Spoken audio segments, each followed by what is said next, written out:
All the way back in 2020, Chillers Art released The Convenience Store. You play as a university student who works the night shift at said convenience store, and of course, discovers over the course of several nights that it's pretty damn haunted. It's not a terribly long game, taking around 30 minutes at best to get through, but it does have a good and a bad ending for a little more replayability. And because of its length and honestly not bad jump scares, it became terribly popular for people to both play and watch online. Then, in September 2025, they announced that they would be turning the game into a movie. I've seen stranger concepts turned into movies, so hey, I'll give them a chance and see what they do with it. Well, that movie officially released this February. So, how does it hold up? If you want to know the too long didn't watch, it's okay. But it's going to take some time to explain why, so let's get into it. There will of course be spoilers here, so if you'd rather watch the movie first without knowing anything, do that and come back when you're done. First things first, like I just said, this movie is trying to take a 30-minute video game and turn it into a full-length feature. There's just no way to take 30 minutes of content and stretch that into 90 minutes without adding things, so a good deal of this movie is actually original stuff. The game devs were apparently on hand and had input into the story and creative direction, but the screenplay was written by Akamatsu Yoshimasa. I'm not super familiar with him, so I looked him up and he has a lot of these cheap, schlocky horror titles to his name, as well as a bunch of Kamen Rider stuff, so that should let you know what we're looking at here. And of course, the director is Nagae Jiro, also known as the Ni Channel guy in this household for all of the schlocky horror movies he also makes, many of which have been based on Ni Channel stories in recent years. I wouldn't say I hate his work, I'm mostly indifferent to it, honestly.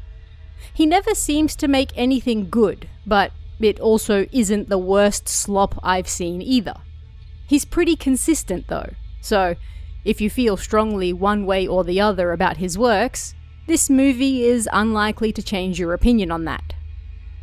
With that out of the way, how do you turn a half-hour game into a full-length film? By creating an entirely new back-end, of course. The first 45 minutes or so of the film are mostly just the stuff you get in the game. For the most part, it plays out almost beat for beat exactly the same. You get most of the same jump scares and plot points, with a few minor changes here and there to make it flow better as a movie. There's also the small addition of some police officers who are investigating the manager's death, which they've decided to reveal right at the start of the movie. Meaning all these events play out as the university student, Yukino, is revealing what happened during police questioning to said officers. I don't think this is a terrible choice, honestly. But my main problem with this movie is, unfortunately, said police officers, and the mind-numbingly boring back half of the film. The part that was created just for the movie. Let's explain. So the game takes place across 4 nights, and each night, you get a videotape delivered either to the store or your house. These tapes don't really make much sense, but show stuff like a house, police tape, etc., culminating in a tape recording of the protagonist's own house. If you watch the final tape, the ghost gets you and you die. If you don't watch it, you get the good ending that reveals just why the convenience store was haunted. Turns out, a husband lost his shit one day and decided that he would deal with his workplace bullying by killing his family and then himself. As you do. And that's it. That's the game. That same story is still here in the movie, only this time around we actually get to see it. The movie opens with said crime, followed by the protagonist walking to work in first person, just like the game. And then we see the cops arrive. The manager has been found dead, with his eyes gouged out. The person who found him was, of course, Yukino, our protagonist, and we cut to her being interviewed and telling us everything that happened up until that point. Basically what happens in the game. This part is great. As someone who played the game, it was neat to see how well they recreated the store and its layout, and all the little bits and bobs, like having to get rid of the rats, the air conditioner guy, and of course, the homeless guy outside. But we're in the modern era, so the videotapes are replaced with SD cards. Again, zero issue with this. Even in Japan, most people aren't going to have a VHS player lying around anymore. SD cards make sense. But the movie kind of falls apart when it tries to create a reason for these SD cards existing.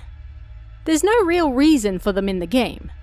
They're just kinda creepy and serve as a way to inform the player of the backstory, while also indicating that you yourself have now been wrapped up in it. They also help determine the ending, but the movie can't exactly do that, so it needs to have a reason for them existing. And that reason is, Sadako, I guess?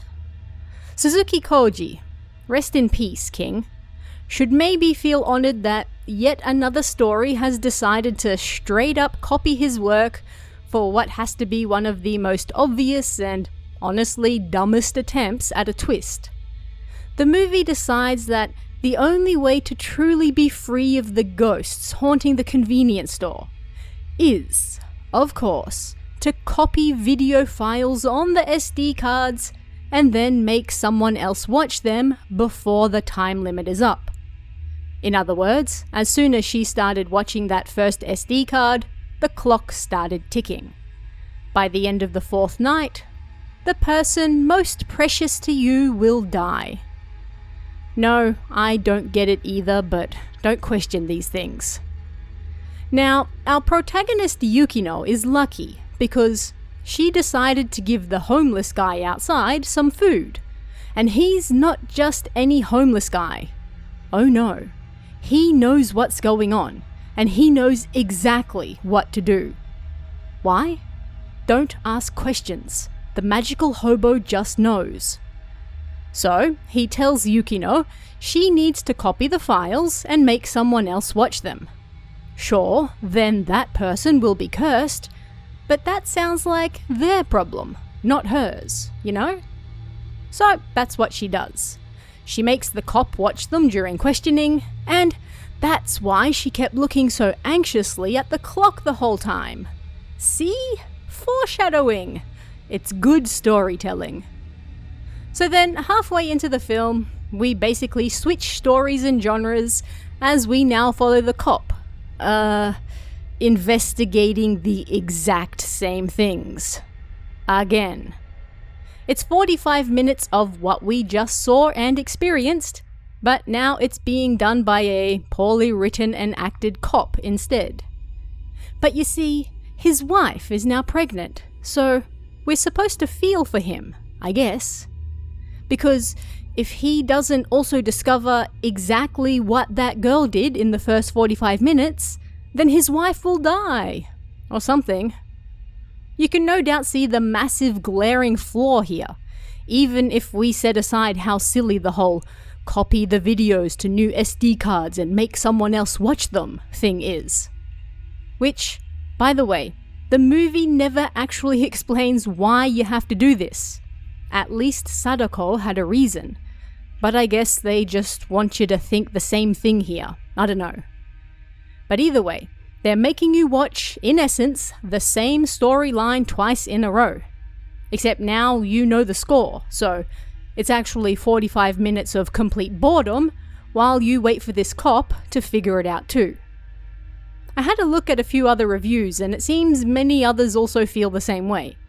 The back half of the film is just plain boring.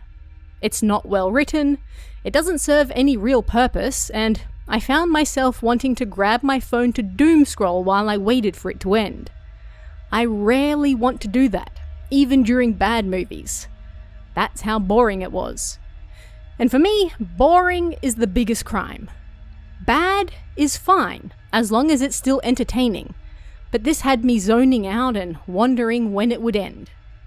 And no, the ending shouldn't come as a surprise when you realize who is actually most precious to him. But either way, I was so bored by this point that I really didn't care. I just wanted it to end. And let's not talk about the stupid after credits scene either. Sometimes that idea you have in the back of your head that you think is going to be a fantastic zinger is best left there, guys. Sadly, the boring back half of the film also ends up creating a lot more inconsistencies and questions with the story. Questions that are never answered, as they attempt to flesh things out. I don't know how you can take the basic ideas of both Ju-on and Ring and create something so utterly soulless and mind-numbingly boring, but here we are. So, why do I rate this film as okay? Because I honestly did like the first half. It was quite well done, and I think the conversion from video game to film actually worked quite well. Sadly, the original content after that brings the entire film down though. Maybe just watch the first 45 minutes and consider it a short film for a better viewing experience. But what did you guys think of this one? Have you seen The Convenience Store yet? Let me know what you thought of it in the comments below, and if you'd like to help support this channel so you can see more content like this, please consider hitting that join button down below as well. Every bit of support really helps. Thanks guys, and I'll see you again next time.